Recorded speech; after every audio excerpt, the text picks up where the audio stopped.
Hello, everyone. This is Warhawk Beyond 2040, and welcome to another edition of the Daredevil Born Again Season 1 review series.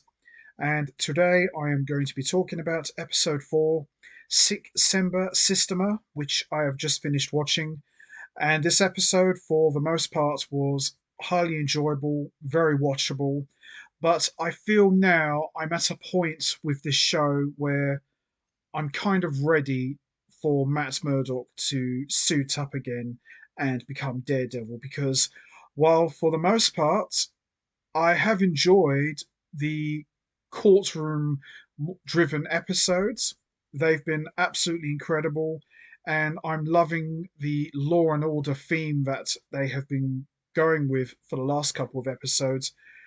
I feel now that it's time to get some Daredevil action into the show because we've not really had much of that since the first episode. I mean, sure, we saw Matt Murdock absolutely annihilate the corrupt cops who were after Nikki, but other than that, we haven't really seen much of Daredevil in action. I know I did say before that I enjoyed the more Matt Murdock driven episodes, hence the courtroom drama, which have been excellent. I'm ready to see Daredevil now. It's been a little while now, and it's time to see the man without fear back in action and taking names and kicking ass. And if anything is to go by with the way this episode ended, which I will talk about as we go along here, I think we may get our wish very soon. But time will tell, really. But hopefully, as Born Again progresses, we're not just going to get courtroom drama driven episodes. Hopefully, we'll get to see some serious action. So let's just hope. Fingers crossed. So, this episode saw the return of a very familiar face, and although he only had a small part in this episode, it was great to see him back. And that was, of course, the one and only Frank Castle, also known as the Punisher. So, the last couple of episodes had been hinting at the return of the Punisher, who we did get to see in this episode. And as I mentioned already, he only had a small part in this one, but I've got a strong feeling that this won't be the last time we see the Punisher. Hopefully, we'll see more of him as season 1 of Born Again progresses. So, as always, I'm going to give a quick recap of what's happened so far, and then after that, we're going to get straight into talking about episode 4, Sic Semper Systema. So, as we saw previously in episode 3, we saw throughout the entire episode, Matt Murdock was on a one man mission to prove the innocence of his client, Hector Ayala. And after gathering up enough evidence, Hector Ayala was acquitted of all charges and was cleared and was free to go. That was, of course, after Matt Murdock revealed that Hector was really the White Tiger. And as we saw at the end of episode 3, we saw Hector suit up as the White Tiger, ready to go out on patrol for the night, and he was shot at close range by an unknown assailant, and he was pretty much left for dead. So, after all of the trouble Matt Murdock went to prove Hector's innocence, it ended on a very sad note to see Hector laid dead after he was shot. So that led to the question, who orchestrated the hit on Hector. And as we saw during the closing moments of episode 3, the assailant was sporting a Punisher logo.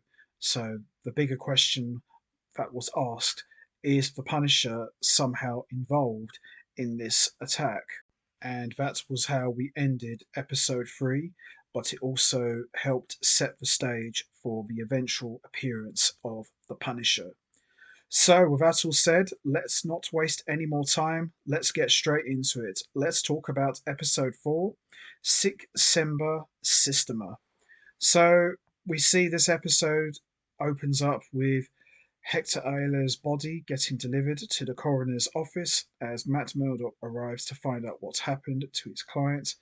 Matt Murdock gets told that despite Ayala being shot from close range, the casing was not found on the scene, and we see his niece Angela Del Toro shows up and demands to be able to see her uncle, but Murdock convinces her not to push for it and comforts her. Del Toro is convinced that Ayala was murdered by the New York City Police Department after his involvement and court victory, and Murdock tells her to have faith that Ayala's killer will be found very soon. We see BB Urich hangs out with Daniel Blake at the nightclub, but Blake tries to excuse himself that he has to go to work the next day. Urich says that Wilson Fisk is working Blake too much, but Blake says that he admires him and is happy to have such a job. He tells Urich that Fisk has a meeting planned with Clean Green Haulers about their idea to decrease the garbage output. Urich points out there are union contracts to be considered, but Blake says that Fisk has a plan how to circumvent it before Urich calls a cab for Blake to get home. During a therapy session, we see Heather Glenn asks the Fisk couple to open up about something they avoid talking about, and Vanessa brings up her affair with Adam. Fisk does not want to talk about Adam, saying that Vanessa betrayed him, but she argues that Fisk was gone at the time and she did not know if he would ever come back. Vanessa opens up about being fascinated by Adam's art skills, and Fisk reveals that he met up with Adam and had a talk, but makes it clear that he left it at that and nothing else happened.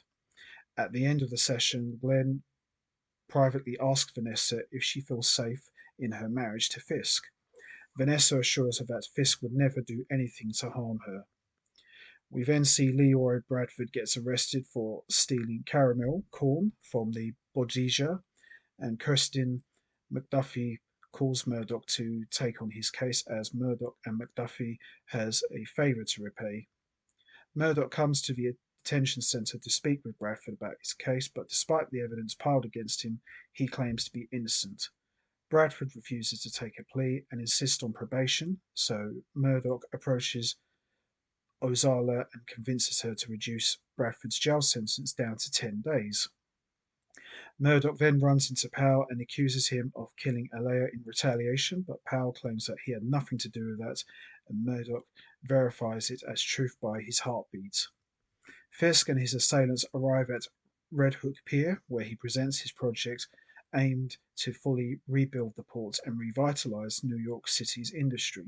Sheila Rivera points out there are hurdles to overcome, not to mention instances of gang violence happening in the area that need to be addressed. Regardless, we see Fisk is determined to bring the project into fruition and orders Rivera to get through with it one step at a time. Buck Cashman tells Fisk that 5 families are becoming too much of a problem and the havoc will not stop until one of the heads gets arrested or dies. Murdoch tells Bradford that he managed to reduce his sentence, but Bradford is not satisfied, to which Murdoch harshly tells him that in his case he cannot expect any better.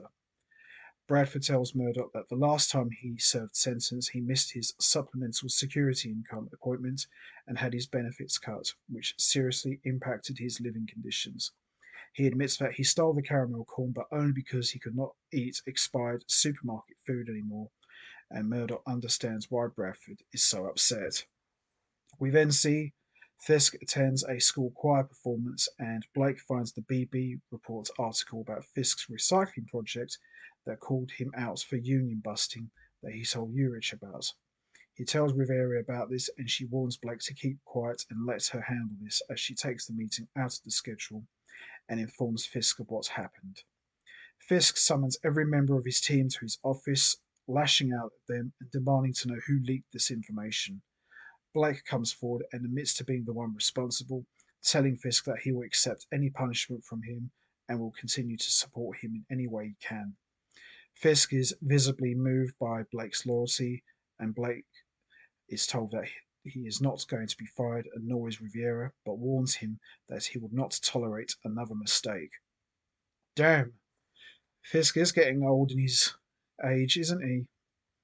We then see Matt Murdock arrives at the place where Alea died and manages to find the casing of the bullets that killed him, and he sees a skull symbol adorned on it. He meets up with Frank Castle at his hideout and shows him the casing, suggesting that Alea was killed by one of the police officers that idolizes the Punisher. Murdock questions why Castle refuses to use his skills to help people, but he claims he already tried, and being a hero never suited him. Murdock decides to leave, but Frank stops him, claiming that Murdock secretly wants his help to go after those who killed Alea. Castle presses him on the guilt he has been trying to hide, reminding him of Foggy Nelson, who Murdock failed to save. Although Murdock says it's not about him, Castle points out that Murdock avoids saying his name and says that Murdock hates himself for failing Nelson and the guilt is eating him up from the inside.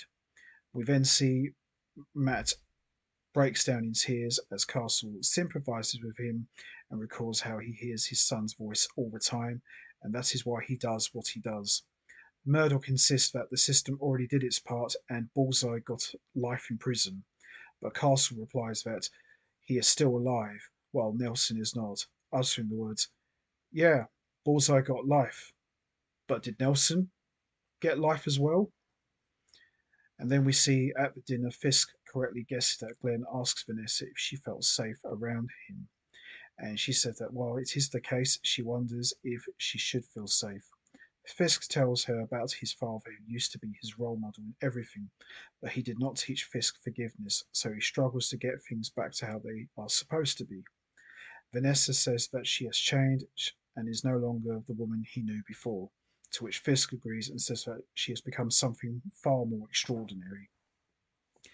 Murdoch returns home and tells Glenn about his grievances with the system that sent Bradford to Rikers Island for a petty theft.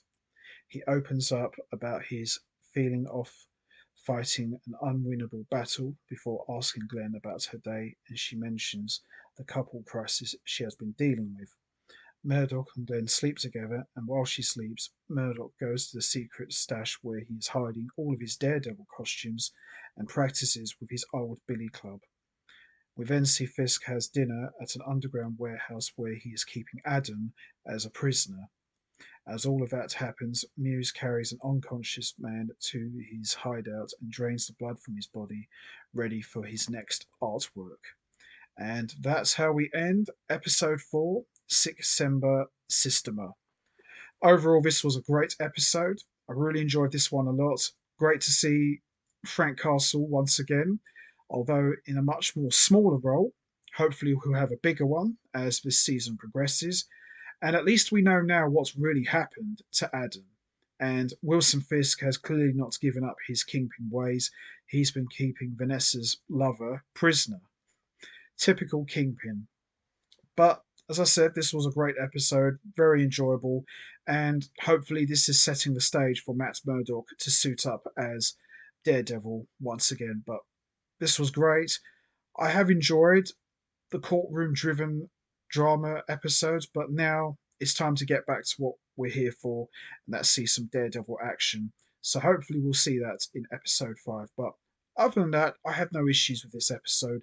This was very enjoyable, and I'm looking forward to seeing what happens next. So that's going to be it from me. I am going to wrap this up now. What did you think of episode 4? Did you enjoy it? What did you think of seeing Frank Castle again? Was it great seeing him? Do you think we'll see him again in a much bigger role? Do you think we'll eventually see Matt Murdock suit up as Daredevil once again? And how do you feel about seeing Wilson Fisk keeping Vanessa's lover prisoner? Does it look like Wilson Fisk hasn't changed at all? And what do you think is going to happen when Vanessa learns the truth that Fisk has secretly been keeping her lover Adam prisoner?